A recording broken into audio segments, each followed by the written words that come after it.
16 horas e 7 minutos da segunda-feira, dia 28 de outubro de 2013. Começa aqui mais um Salutes, um programa que quem sabe, sabe, quem não sabe está sintonizando hoje. É um programa que visa o resgate das medicinas tradicionais, em especial a acupuntura, que é a minha especialidade, mas também outros ramos da medicina chinesa, também a medicina ayurvédica tibetana, e traz as técnicas e tecnologias de ponta para a qualidade de vida e o bem-estar.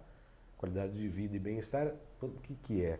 É saber quem a gente é, o que a gente está fazendo aqui, ser feliz, trabalhar em prol de si próprio, transformando as suas tendências negativas em tendências positivas, auxiliando você com a sua própria consciência e os outros também neste caminho.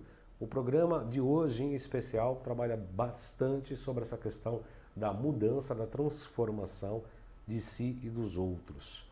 Hoje é o dia de Senhor dos Milagres, padroeiro de Lima, no Peru. Dia de São Judas Tadeu e dia de São Simão, os dois santos da Igreja Católica. Também o servidor público, hoje se comemora o dia aqui no Brasil. Dia Internacional do Animador, do Engenheiro Aeronáutico.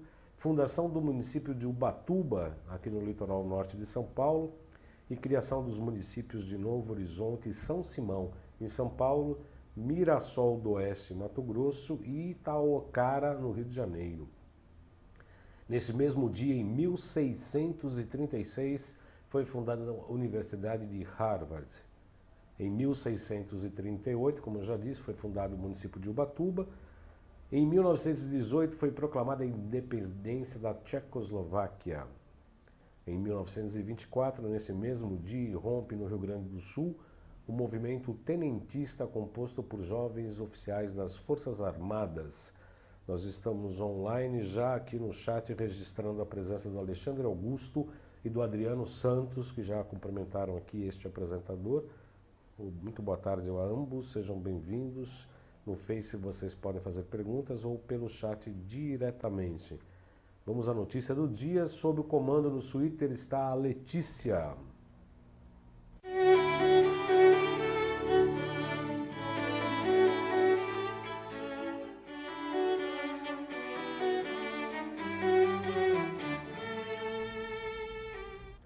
Celulares causam efeitos biológicos e a exposição deve ser controlada. Esse assunto controverso já foi falado favorável, desfavoravelmente, mas desta vez quem está admitindo esse alerta é a Agência Francesa de Saúde.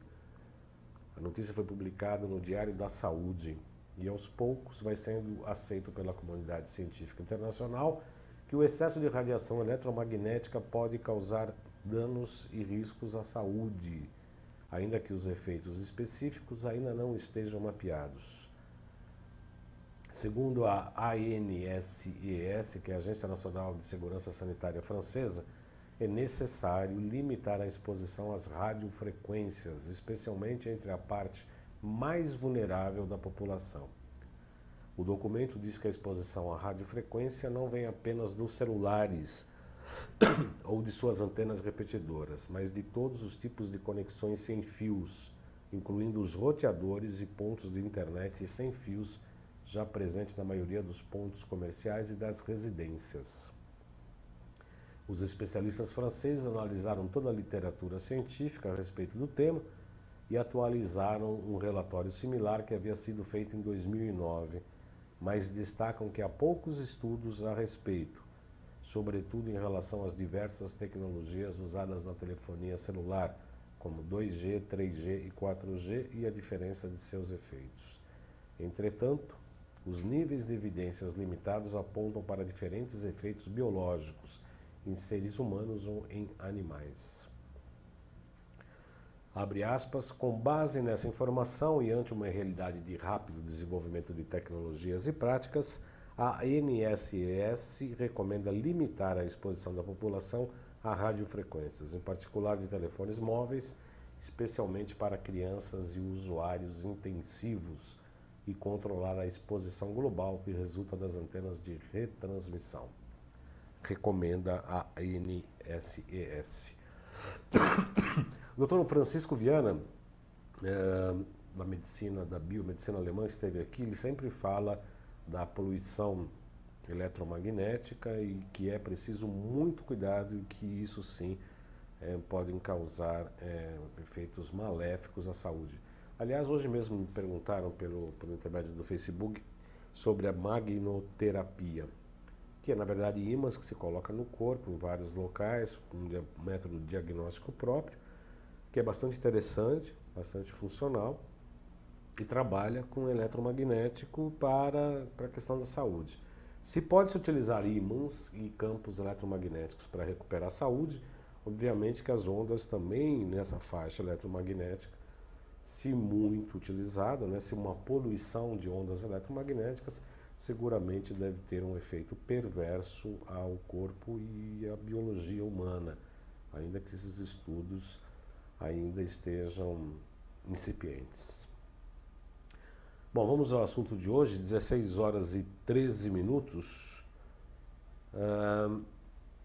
Com intrigante frase, o que eu preciso mudar em mim para que o outro mude? A transição na gestão de mudança é o subtítulo deste livro, editado pela Agentes da Mudança Consultoria e Marketing. Kátia Soares, o que eu preciso mudar em mim para que o outro mude? Essa integrante e genuína frase foi impressa nesse livro pela Kátia Soares, que é administradora de empresa, especialista em coaching, e fez uma interessante miscigenação dos conceitos antroposóficos com os de gestão de empresas. E vai logo avisando, tanto na sua conversa telefônica, que eu fiz uma pergunta, já falei para ela, falei, olha, fala rápido, porque o programa tem que ser meio dividido com o apresentador, que fala muito também. Ela falou, eu vou te responder rapidinho, foram quase meia hora de respostas, mas ela logo disse, mudança é uma coisa, transição é outra.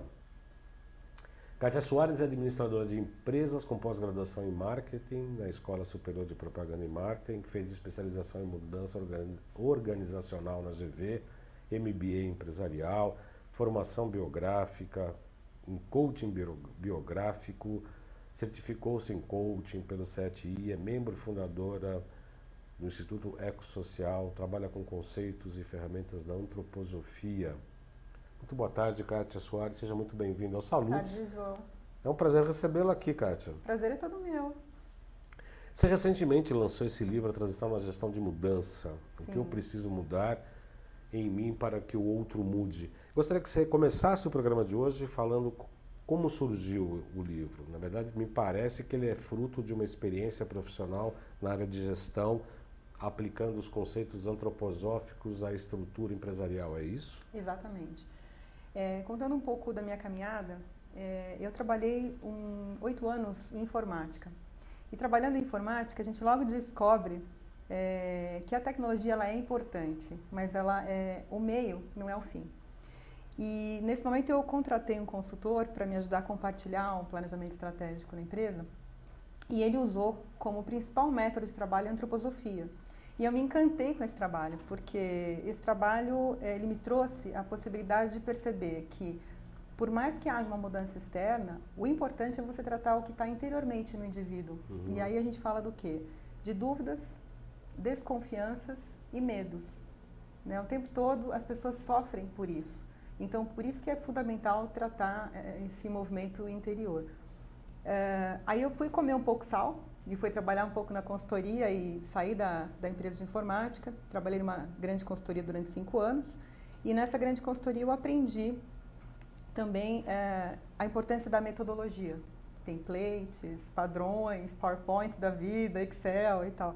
É fundamental, mas também não ajudam o ser humano no seu próprio desenvolvimento interior. Pelo contrário, fecha um pouco esse ser humano. Kátia, o que a gente, pelo que você rapidamente você está falando sobre dúvidas, medo e desconfiança, praticamente são as raízes das patologias do ser humano de uma maneira geral. Você crê que a empresa hoje espelha o homem que está doente na sociedade, ou é o contrário? O homem doente na sociedade espelha nas empresas as suas dúvidas, os seus medos, os seus desencontros? A organização, fui aprendendo ao longo dessa jornada que ela é uma entidade viva, né, composta, principal capital da empresa são as pessoas. E sendo assim, o que acontece? A organização ela passa a ser escola. Né? Você passa mais tempo hoje dentro de uma organização do que propriamente na sua casa ou na sua comunidade. Então, no momento em que você está na organização, ela passa a se formar. E hoje o que está acontecendo na minha caminhada profissional é que a gente percebe que os líderes hoje estão cada vez mais doentes, infelizmente. Porque eles não estão hoje habituados a olhar para o seu mundo interior. Eles são capturados pelo medo, pelo ego, pela cobiça, e assim, as empresas elas almejam muitos resultados. Então, um exemplo assim, uma equipe de venda ela tem que ter resultados a alcançar todo ano. Então, nesse momento, a cada ano que entra, as metas quadriplicam.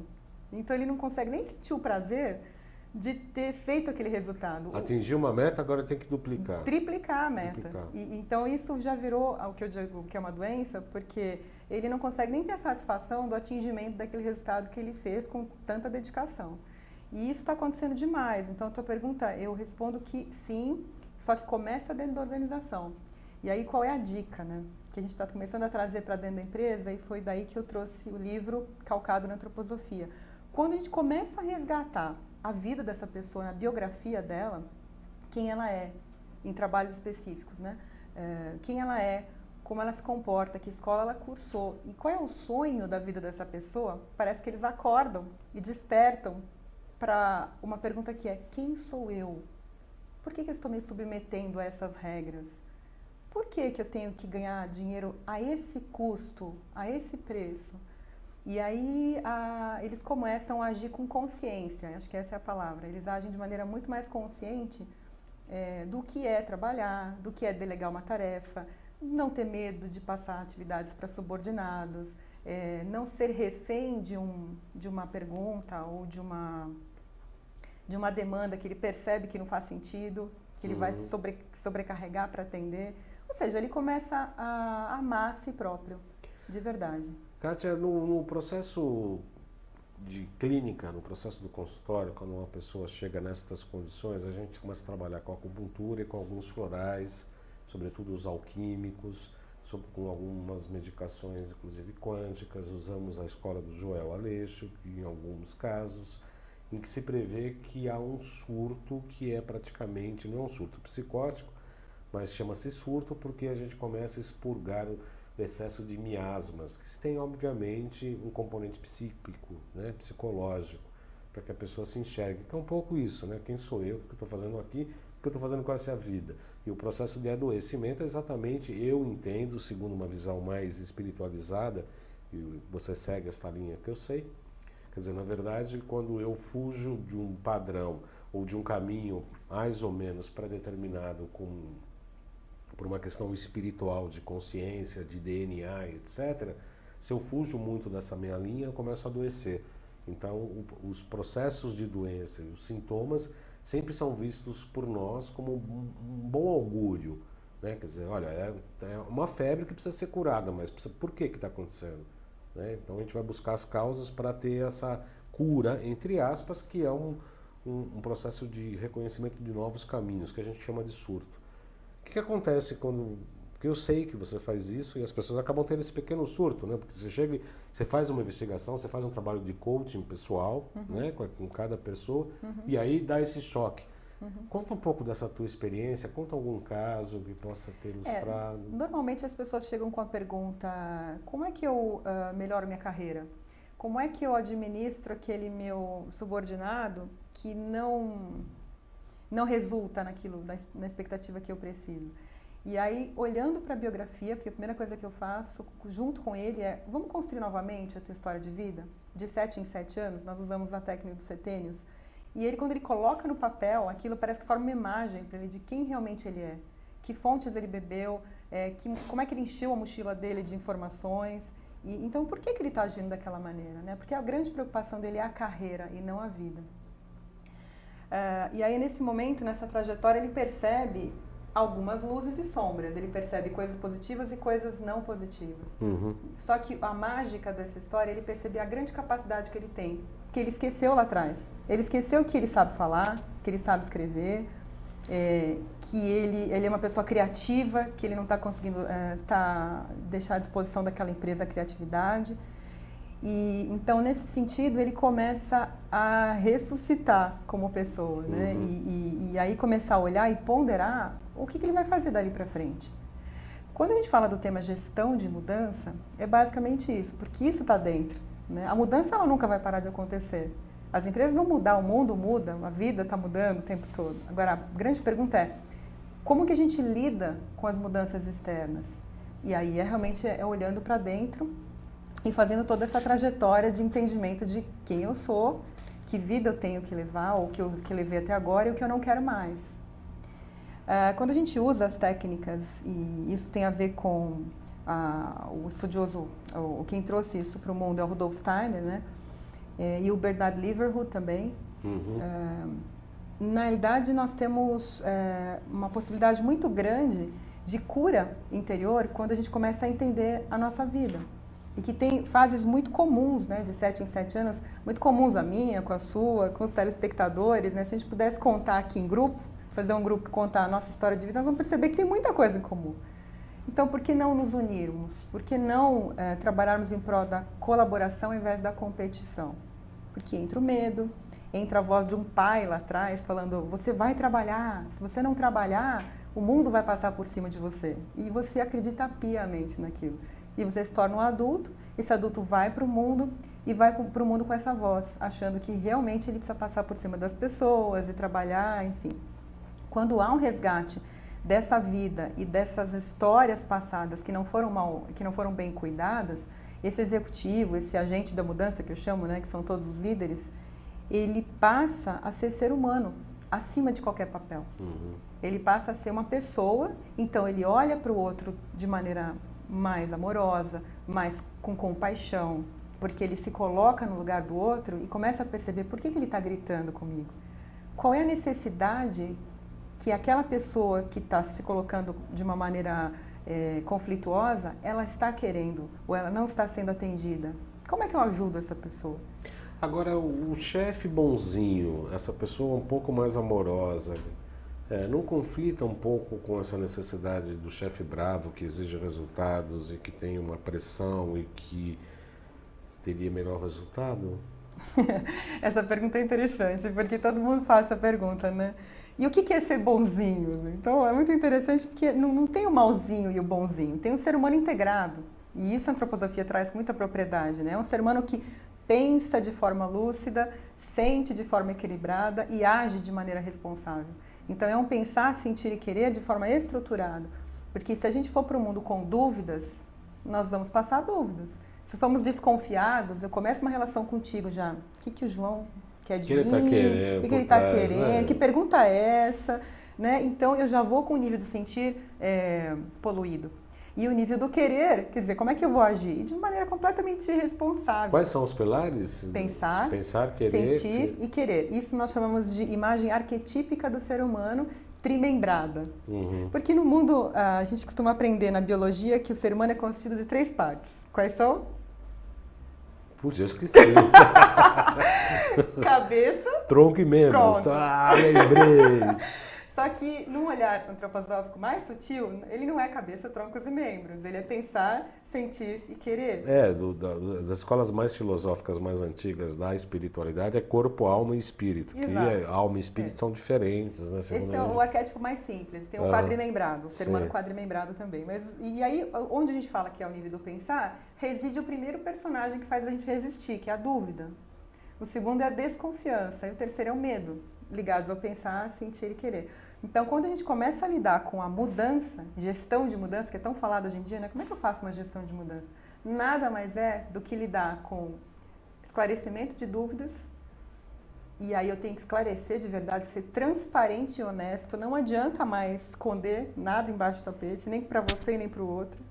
Segundo, é você trabalhar com a desconfiança, já não é mais transparência, aí é envolvimento, que eu vou confiar em você a partir do momento que a gente começar uma relação de envolvimento. Né? Então, você convida para a tua casa alguém para fazer um churrasco. Né? E aí você pede para ele sentar lá, deixa ele sentadinho ali.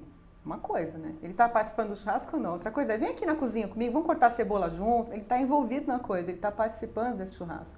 Na empresa é a mesma coisa. Isso tem a ver com clareza de papéis e responsabilidades, isso tem a ver com o envolvimento do trabalho, isso tem a ver com o líder que não tem medo de entregar o que sabe para o seu colaborador. Isso é envolver o tempo todo. É engraçado, você está falando sobre a questão de cortar cebola para fazer o churrasco. Eu estava lendo exatamente um texto recente para o tratamento de crianças hiperativas ou ansiosas e tal, bebês sobretudo, colocar exatamente ele no processo de colocar a mesa, de tirar a mesa, quer dizer, colocar a criança, o bebê, participante da família como um todo, para ele se sentir responsável até no desenvolvimento de papéis, né? Eu acho muito interessante, bate com o que você está falando. O Adriano Santos fez 2 perguntas aqui, obrigado Adriano pela sua participação. Eu vou começar pela segunda, depois a gente vai à primeira, ok? Ok. Estresse e pressão no trabalho, o que fazer para relaxar um pouquinho? Pergunta ele. A experiência que eu tive em algumas empresas, em que a gente teve a oportunidade de fazer algumas palestras, hoje existem até o que chama-se câmara de descompressão.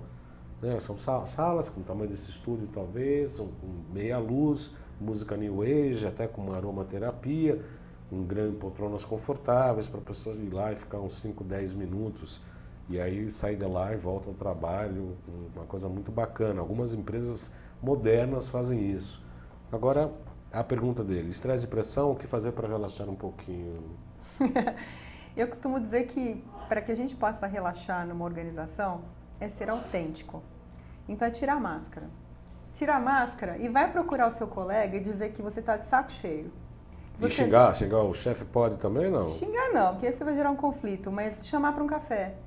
Né? Eu acho que eu falo isso muito no coaching, né? Chegam muitas perguntas do tipo, eu não aguento mais meu líder, ele não me respeita, ele não me ouve. Você já disse para ele que ele não te ouve? Eu não, ele não me ouve. Não, mas você tem que dizer, mas eu falo, mas no meio da reunião não vai adiantar.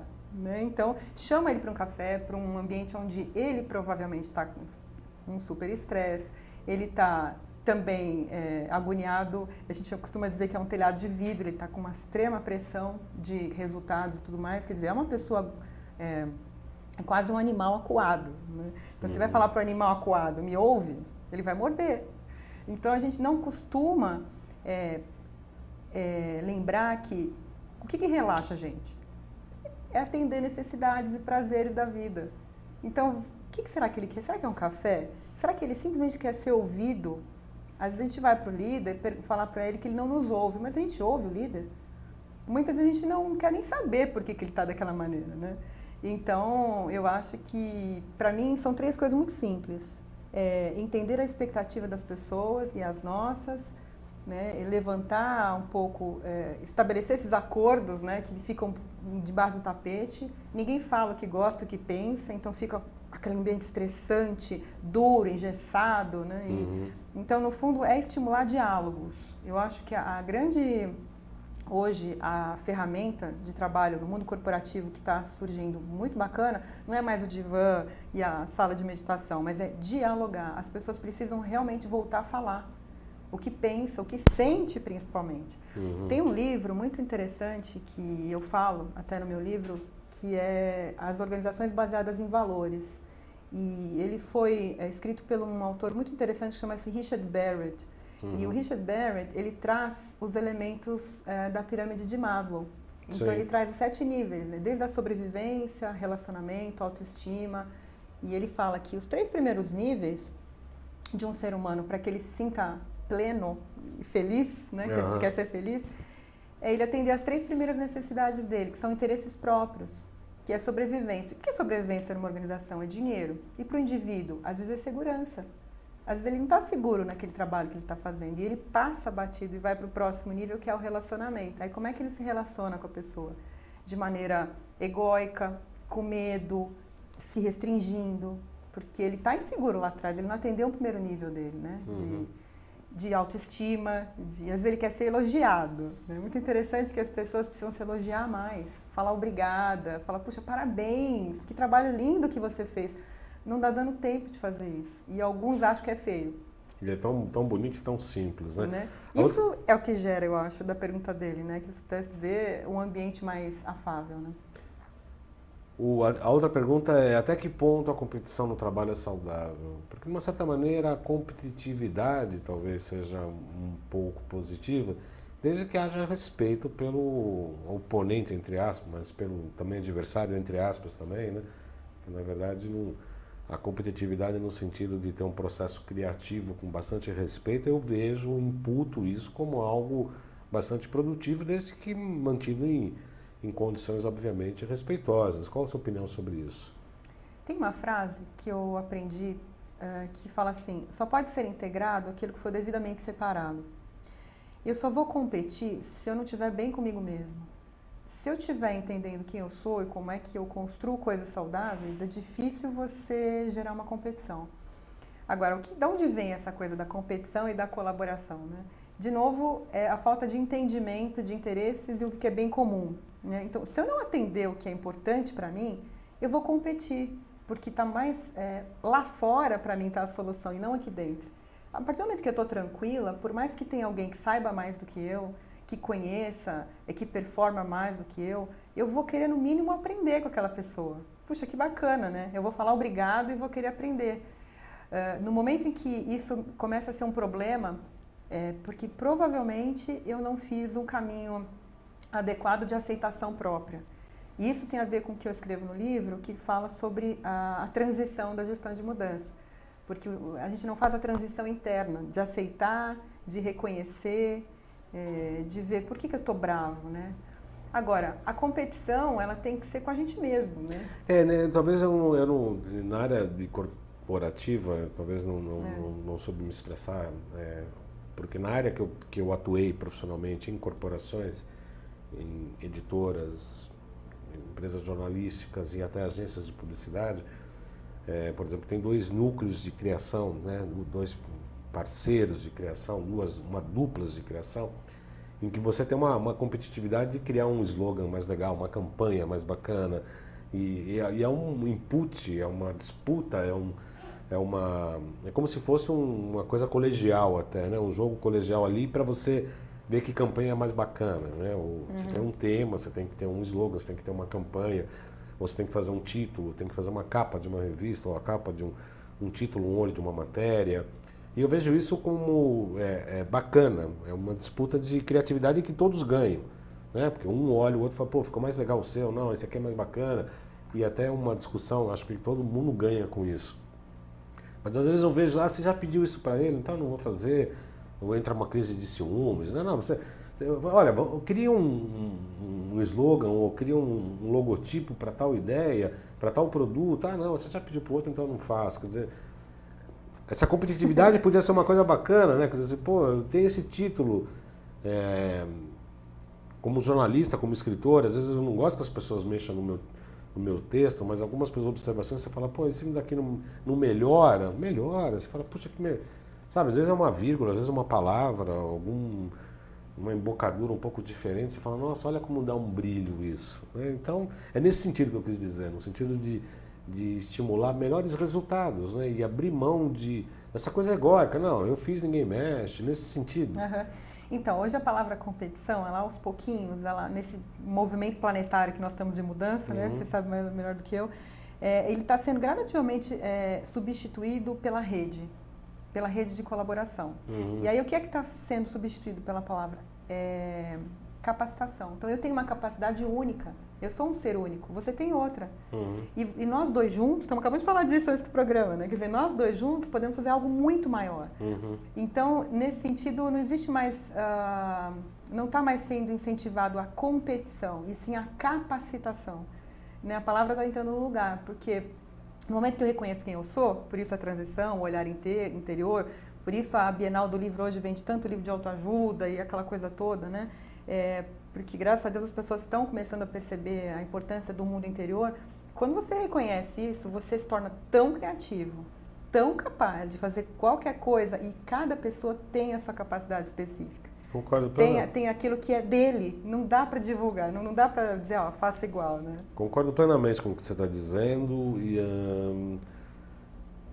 e num dos capítulos do livro que eu já comecei a escrever, sobre a minha trajetória, né, do jornalismo à terapia, do jornalismo à acupuntura e etc., é exatamente isso. No jornalismo eu achava que a gente precisava fazer uma revolução, né, tomar o poder, aquela história toda desse pessoal, inclusive que está no poder hoje, né, a gente estuda Marx, né, precisamos tomar o poder, fazer a revolução e tal. E quando a gente vira terapeuta, a gente fica mais humanizado, a gente sabe que é exatamente isso, que a revolução é interior. Sim. Né?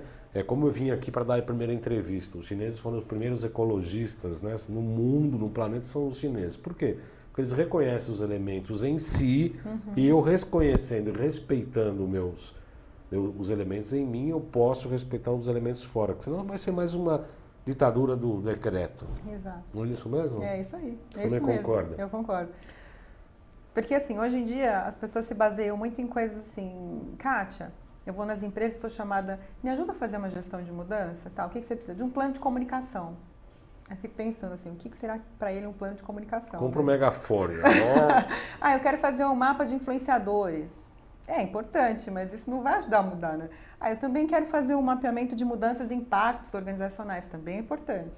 Mas são ferramentas e conceitos, né? Isso não faz aquele indivíduo sair de um lugar para o outro, né?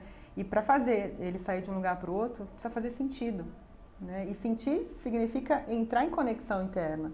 E com quem eu sou, para que eu estou aqui, etc. E não de forma esotérica, mas extremamente prática. Qual é a minha vida? Né? E eu reafirmo a importância de você estudar a biografia humana. Né? Qual é a minha vida? Por onde eu passei? O que eu aprendi? O que eu faço com o que eu aprendi? Olha os talentos que eu tinha lá atrás. Né? Quando a gente estuda as fases da vida na biografia, tem 3 curvas, se a gente for olhar um gráfico, né? Tem 3 curvas que a gente leva em conta. Uma é a curva que a gente chama da alma, ou a curva da consciência, onde a gente nasce, a gente vem pela terra, aprofunda em conhecimento e, teoricamente, a gente morre e vai embora, né? A curva biográfica. A curva do espírito. A curva biográfica é o contrário, porque você vem de 0 anos, né? Nasceu, e aí você vai para cima e não tem jeito, a gente cai e morre, né? E tem a terceira, que é a curva psicológica, que é onde você também caminha com a curva da consciência, e aí que vem, que mergulho que você quer dar na vida. Segundo os chineses, você tem 20 anos para aprender, 20 anos para lutar e 20 anos para se tornar sábio. E no meio da vida, com os 40 anos, a gente começa a fazer a seguinte pergunta: que valores eu não abro mão mais? Será que eu quero trabalhar dessa forma? Será que eu quero acordar esse horário? Será que eu quero essa esposa? Será que eu quero... Porque a gente passa a viver com base em valores a partir dos 40. Por isso é importante estudar as fases da vida. E essas curvas, elas trazem o propósito de justamente fazer entender para que eu estou aqui no mundo. Né? E quem fica muito no materialismo, só no dinheiro, no poder... mais cedo ou mais tarde ele é tocado. Então hoje, João, as empresas estão começando a resgatar essa competitividade, substituindo pela cooperação, trabalhando qualidade de vida nas organizações a partir do estudo dos valores. Que valores estão presentes? A começar do presidente. Esse presidente que está regendo a empresa hoje, o que ele quer?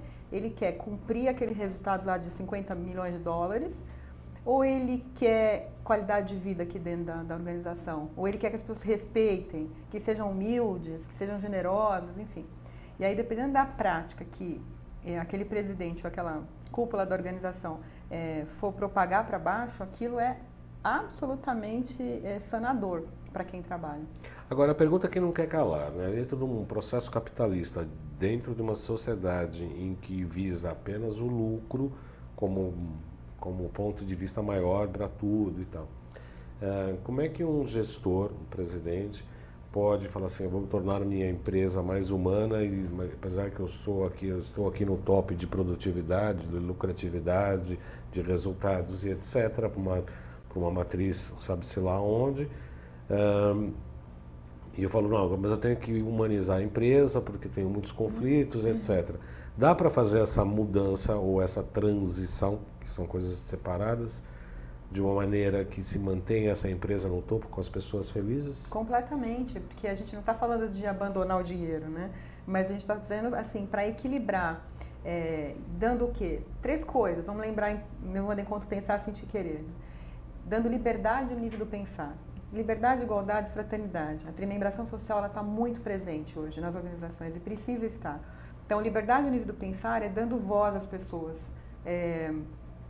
deixando que as pessoas sejam criativas, dando espaço para que elas criem e não limite, né? Outro movimento é fraternidade, igualdade no nível do sentir, estabelecendo acordos. Bom, nós vamos fazer um trabalho juntos, então o que a gente precisa para trabalhar junto? Como é que você gosta de trabalhar junto? Como é que você entrega trabalho? Simples assim, traçando papéis, responsabilidades, né? E no mundo econômico, que aí é fraternidade no nível do querer. Né? Então, como é que a gente faz a fraternidade no mundo econômico? Será que tem uns ganhando muito e outros ganhando médio, outros nada? E eu acho que é papel do líder hoje, do dirigente organizacional, fazer esse balanço. Né? E isso, algumas empresas em que eu trabalho, é feito. Nem todo mundo está assim, nessa consciência. Né? Então, existe resultado, existem metas a ser traçadas, planos acirrados de resultado financeiro, só que todo mundo trabalha de maneira equânime e ganha de maneira equânime. Né? O que não é legal e não é compensatório e todo mundo chia por conta disso puxa, o presidente está ganhando 50 mil por mês, né? O funcionário está ganhando 1.000 e o outro, quer dizer, e como é que se atinge resultado nessa organização? Então, quando a gente fala de mudança, é mudança no patamar da mente das pessoas, das tomadas de decisão. As tomadas de decisões hoje estão sendo feitas de forma sustentáveis. E não mais, e não é todo mundo, né? São poucas empresas que estão com essa consciência, mas ainda já tem bastante gente com essa consciência, de começar a usar o dinheiro de maneira mais fraterna, né? E não deixar de ganhar dinheiro. Mas ele passou a ser uma das coisas a ser valorizada no mundo que hoje nós chamamos de um mundo não só capitalista, né? Então... De uma maneira geral, eu imagino um trabalho no consultório assim, imagino que também na sua área de atuação junto às empresas é um processo de mudança e você requer que a pessoa normalmente, por mais conflituosa, por mais difícil que seja uma situação, há uma certa comodidade ou uma área de conforto, entre aspas, em que a mudança normalmente incomoda, porque você tem que sair, por mais conflitante que seja, você está acostumado, você conhece o cenário, sabe como lidar com aquelas condições de temperatura e pressão. Por que é tão difícil mudar as pessoas, Kátia? Porque o ser humano, ele resiste à mudança, naturalmente. E por conta do que eu acabei de falar, porque ele não conhece, porque ele tem medo e porque ele desconfia. Então, no momento em que ele for envolvido na mudança, e esse é o trabalho que a gente é muito convidado para fazer nas organizações, né? Fica muito mais simples fazer esse trabalho de... começando por um projeto novo vai acontecer dentro de uma organização. Por onde tudo começa? Nós começamos a ampliar o olhar dessas pessoas. Então, eu procuro ouvir todo mundo. A gente faz uma entrevista, o tal do diagnóstico, né? Que todo consultor faz. Então, nós ouvimos as pessoas, elas têm a possibilidade de falar o que elas acham, o que está incomodando, o que preocupa. Então, elas já se sentem embarcadas nesse sentido e respeitadas. Aí, naquele momento, você identifica quem é que está ajudando e quem é que vai ajudar essa movimentação toda. Quem é o tomador de decisão, quem é que é o formador de imagem aqui dentro. E ele vai junto fazer todo esse trabalho. E aí você, junto com a empresa, você vai contando. Então, são passos homeopáticos que você faz, para embarcando todo mundo dentro da organização. Isso é o saudável para dentro de uma mudança. O que normalmente não acontece? E aí a tua pergunta. As pessoas não são ouvidas, a mudança acontece de cima para baixo. Porque dá uma liberdade nem que tenha que ser na porrada, né? Não tem liberdade para fazer nada, aquilo mudou, aquele software tem que ser implementado, aquele presidente saiu de uma empresa, entrou outro, ninguém falou nada com as pessoas embaixo. Então, nesse sentido, existe hoje ainda muita gente cuidando de templates, de PowerPoints, de Excel, né, de metodologias, mas pouco dos sentimentos e das necessidades das pessoas. Existem métodos hoje. Eu trabalho muito calcada na antroposofia. A antroposofia ela trabalha muito a facilitação. Então, a gente coloca muitas pessoas para conversar. Presidentes com diretores, diretores com gerentes, todo mundo junto, sobre esse aspecto. Então, o que nós vamos fazer com essa mudança que está acontecendo aqui agora?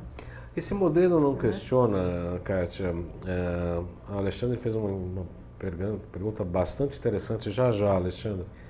Já. Obrigado pela sua participação. Já faço a sua questão. Apesar que faltam 13 minutos para o fim do nosso programa. A gente nem começa a esquentar, já acaba, né, Kátia? Esse novo modelo, ou melhor dizendo, essa nova prática de relacionamento entre as pessoas, não questiona um modelo hierárquico, um modelo estruturado numa questão de poder, de que eu mando e o outro obedece? Então, sim, e hoje as empresas estão começando a perceber que o líder hoje não é o gerente. Não estou falando de um gerente que manda e o outro obedece, né? Um líder, ele percebe que ele não tem acima e abaixo, ele tem responsabilidades diferenciadas. E que a grande missão de um líder hoje é permitir que aquele ambiente se faça por si próprio. E ele não é mais o professor que tem que ensinar e os outros obedecerem. Pelo contrário, ele tem que estar nivelado. Então, o que é que se faz numa situação como essa, né? Se traz a consciência da organização que tipo de relacionamento que se quer ter ali dentro, né? Então, que tipos de diálogos, que reuniões, como vão ser essas reuniões, que papéis claros cada um assume para poder não tirar o trabalho do outro, não ter competição e tinha colaboração, né? Então, hoje é trabalhado muito esse diálogo, esses encontros que nós fazemos diversos, que são os workshops da vida, né? Uhum.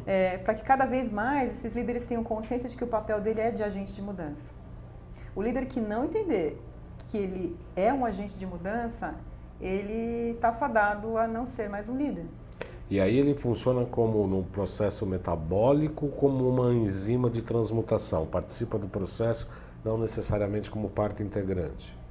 Ele, o líder. O líder como agente de mudança. Ele é convidado, porque toda iniciativa de mudança é convidado esse líder, e ele participa. No primeiro momento ele vem com o nariz torcido, e ele vem querendo colocar a posição dele, mas quando ele percebe que o contexto que a gente coloca, não faz sentido ele agir daquela maneira, ele praticamente ele se dobra, né, a esse movimento que é trabalhar com liderança de forma orgânica e não mais tecnicista, mecanicista. A gente não está falando mais de Taylor e Fayol aqui, isso aí já foi. Agora a gente está num mundo que as pessoas trabalham por prazer, trabalham porque conhecem, por capacidade, né? E também por dinheiro. Também por dinheiro. Também por dinheiro. Que faz parte. O Alexandre Augusto fez a pergunta bastante interessante. Nós temos 3 minutinhos para responder sobre as crenças limitantes. Obviamente que as crenças sempre é um impedimento para uma realização não só física, mas anímica e espiritual, e isso também obviamente deve ter uma reverberação, um significado na vida corporativa, Kátia. É só que eu trabalho, João, e o tempo todo eu trabalho crenças limitantes. O Alexandre que perguntou. É o Alexandre? Alexandre, eu trabalho sempre crenças limitantes o tempo todo, porque, como eu disse, são crianças lá atrás que tiveram, de alguma maneira, limitações, ou por um pai, ou por um colega, ou pela professora, ou pelo chefe que teve lá atrás, e por uma situação de vida. Então, vão adultos para o mundo e lideram pessoas e negócios com essas crenças. E que tipo de crenças acontece? Eu preciso trabalhar até de madrugada, senão não vou ganhar dinheiro. Eu não posso abrir mão das minhas informações, porque senão eu vou me sentir vulnerável perante os meus funcionários. Eu não posso dizer que eu não sei, porque se eu falar numa reunião que eu não sei, vão achar que eu sou ignorante. Então essas crenças são crenças limitantes, no qual quando a gente começa a trabalhar essas crenças num coaching ou num trabalho de grupo, né, que a gente chama de learning groups, e ele percebe na história do colega que o colega é igual ele desarma na hora. E o mais bonito desse trabalho é que ele pede ajuda depois para o colega no momento que a sessão acaba. Porque eu incentivo, né, que eles façam isso. Não precisa estar eu aqui coordenando esse trabalho. Vocês podem fazer isso à medida que vocês quiserem, né? Exatamente. E aí é mágica a história. Então, crenças limitantes existem, são trabalhadas e precisam ser trabalhadas de forma estruturada e não é terapia. Eu acredito e eu uso muito a história de vida de cada um. Ela é curativa. No momento que eu conheço, sentar aqui comigo agora e me contar a sua vida, o que andou acontecendo, eu contar a minha, eu passo a te respeitar, eu passo a te entender, eu passo a entender o Alexandre, se ele estivesse contando a vida dele aqui também, e eu passo a, inclusive, perceber onde que eu aplico melhor a capacidade dele, no trabalho, na vida, Então é muito interessante. E me parece que esse rasgar de véus aí também faz com que haja muito mais colaboração entre os colegas de trabalho, imagino. Demais. Muda completamente o cenário. E muito rápido. Você não precisa ficar 5 anos num consultório terapêutico para procurar entender por que você maltrata o seu funcionário. Né? Então... Como é que você lida com as resistências veladas na organização, Kátia Soares? Então, normalmente existem 2 trabalhos muito rápidos e eficazes. Um é o diagnóstico, são as entrevistas que nós fazemos com essas pessoas. Então, no momento que ela está individualmente comigo ou com qualquer outro consultor, ela abre o coração. Ela fala o que ela gosta, o que ela não gosta, o que ela sente. E aí a gente consegue diagnosticar o que está acontecendo com aquele ser humano e o que ele precisa. Ele precisa de um apoio daquele gerente? Ele precisa fazer parte do projeto? Ele precisa ser convidado para aquela reunião? Porque é só isso que ele quer. E é por isso que ele está resistente. E a outra ferramenta é o que a gente chama de mapeamento desses influenciadores, né? Muitas vezes a gente percebe influenciador pelo cargo organizacional. E nem sempre é um cargo. Às vezes é um técnico extremamente capacitado ali, subutilizado, mas que tem voz muito ativa frente aos colaboradores e que, porque a gente não fala com ele, aquilo gera uma resistência velada. Então ele boicota, ele não participa da reunião, ele não entrega aquele relatório. E aí quando você percebe o dano daquilo ao longo de todo o trabalho, é bem grande. Então eu arrisco a dizer que tem essas 2 ferramentas que nós fazemos, e fora os trabalhos de diálogo que a gente promove com as pessoas para conversar e de colocar o que preocupa, o que incomoda, o que ele sugere para sanar aquele incômodo. Então ele que está dizendo. Então ele já colocou o guizo no próprio pescoço, dizendo, ok, eu estou bravo, mas eu acho que tem que tirar isso aqui e pôr ali. Então ele tendo voz ativa, que é a liberdade a nível do pensar, ele já vira o outro lado, ele já vira um agente da mudança. Ele não fica mais num mundo crítico e faça como agente participativo. Resistente. Exato. Porque as pessoas, no mínimo, sabe o que elas querem? Participação. Pertencimento. É a única palavra... Pertencimento é muito interessante. Que as pessoas querem se sentir pertencentes e amadas. Ponto. Se eu pudesse resumir, é isso que todo mundo quer. É muito interessante porque a gente faz analogias dessas técnicas todas com a participação e o enfoque clínico no consultório. Pertencimento faz parte muito da questão dos campos morfogenéticos, inclusive das constelações, né, familiares e também empresariais, mas de qualquer maneira as familiares, etc. E no processo terapêutico a gente começa a trabalhar com outro tipo de comportamento e as tendências negativas, que esotericamente chamamos de nidanas, né, tendem a voltar a partir de um processo do novo, da novidade. Como é que isso é na empresa? Também é assim, a gente também trabalha e que é uma coisa muito bacana, que faz muito rápido as pessoas mudarem a página, trabalhar com a arte. Eu trabalho muito levando a arte para dentro das organizações, então eu faço as pessoas pintarem, fazer argila, muitas vezes dançarem, cantarem, né? E aí você fala, puxa, mas no mundo corporativo tão hermético, né, é a melhor coisa. E aí no dia seguinte eles passam a falar daquilo durante 1 ano. E aquilo muda, aquele arquétipo fica na cabeça de quem dançou, de quem fez argila, dos resgates, das biografias. Então, porque é um resgate do nível do coração. As pessoas precisam muito voltar a sentir as coisas antes de raciocinar. São 16 horas e 55 minutos. Infelizmente estamos chegando ao final do nosso programa. Kátia Soares, agradeço muito sua participação, vinda e esclarecimentos. Realmente foi um programa bastante esclarecedor.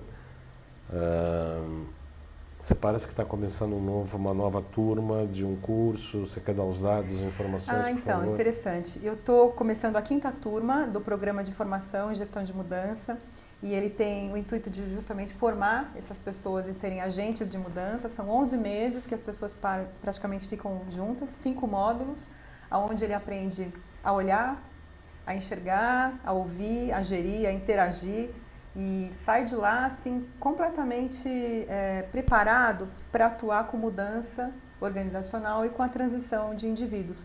É um programa bastante curativo para as pessoas, tem pessoas de fora que vão lá falar dos seus casos, trabalhamos bastante com arte também, com conceitos, com trabalho em grupo. Então, ele está começando agora em março, se não me engano, dia 26 de março, Quem quiser mais informações pode entrar no meu site, que é o www.agentesdamudança.com.br. E tem uma página no Facebook também, que são Agentes da Mudança, onde eu estou propondo e propagando qualquer iniciativa de mudança que hoje esteja sendo feita no mundo. Né? Então, todo mundo que estiver fazendo algum movimento de mudança, eu estou usando a página para fazer isso acontecer e divulgar. Porque a minha intenção é preparar as pessoas para serem agentes de mudança de verdade. Algum e-mail, algum telefone para as pessoas possam... Meu e-mail pessoal é katia.soares@agentesdamudanca.com.br. Para o programa, eu estou usando gestão da mudanca, @agentesdamudanca.com.br.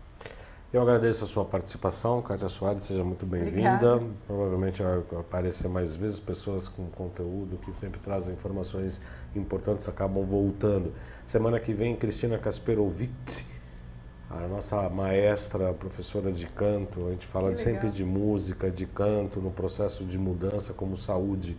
Daqui 2 semanas, no dia 18 de novembro, o Dr. José Roberto Cáter vai falar sobre gorduras, vai acabar com esse mito dessas estatinas que a gente acaba todo mundo tomando com medo de AVC, de problema cardíaco, que na verdade não é bem assim essa história. Programa imperdível com o Dr. Cáter. Eu desejo a você uma boa semana, até segunda, 16 horas ao vivo aqui pela AltV. Compareça sempre, sempre é um prazer. O programa é feito para nós e para você. Muito obrigado pela tua audiência. Obrigado, Katia Soares. Eu te agradeço. Obrigada.